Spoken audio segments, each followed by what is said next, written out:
It was a quiet evening when Emily sat down on the porch, sipping her tea and watching the sun dip below the horizon. The old farmhouse had always felt peaceful, tucked away from the bustle of the world. But tonight, something felt different. The air was still, heavy, as if the world was holding its breath.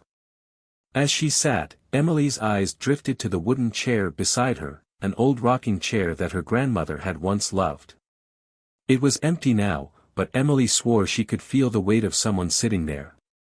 She'd noticed it before, that strange presence whenever she was alone. She shook off the feeling, telling herself it was just her imagination. But as the evening grew darker, a chill crept in, and Emily began to feel the air shift. The chair creaked. At first, she thought it was the wind, but no breeze was stirring. She glanced over, heart racing. The chair remained empty, but the creaking continued, louder now. Emily stood up, her legs trembling. The house felt colder than it should, and her breath came out in visible puffs.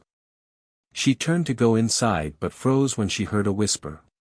"Come sit with me." Her blood ran cold. The voice was soft, familiar, but unmistakably not hers. Slowly, Emily turned back to the chair, her eyes wide with fear.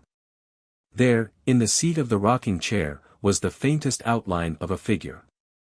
It wasn't fully formed, but it was there, as if the very air had taken shape. The figure was a silhouette, its features blurred, yet Emily could sense its gaze upon her. "Sit with me, Emily," it whispered again, the voice now clearer, almost tender. Emily's legs refused to move. She was paralyzed with fear, rooted to the spot. It was as if the chair was calling her, beckoning her to join it, to fill the empty space. But she knew, deep down, that if she did, she would never be able to leave. "Why are you doing this?" she managed to whisper, her voice shaky. The figure didn't answer. Instead, the rocking chair began to move slowly on its own, back and forth, as if someone were gently rocking in it. Emily stepped back, her heart pounding. She had to get away. She turned to run, but the voice followed her, soft but persistent. "Don't leave, Emily. I've waited for you." Terror gripped her as she sprinted toward the door, slamming it shut behind her. But as she leaned against the wood, gasping for breath, she heard it again, clearer than ever. "Come back. The chair is waiting." That night, Emily couldn't sleep. Every creak of the house, every whisper of the wind, seemed to carry the voice of the chair, calling her.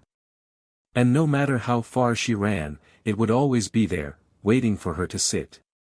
The next morning, Emily found herself drawn back to the porch.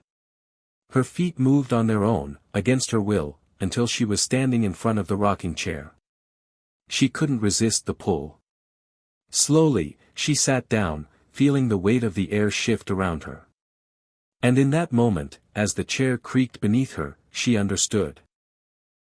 The chair wasn't just a chair, it was a gateway. A place for lost souls to rest, to wait. And now, she was one of them. The chair rocked on its own, and Emily knew she would never leave. She had become part of its endless weight.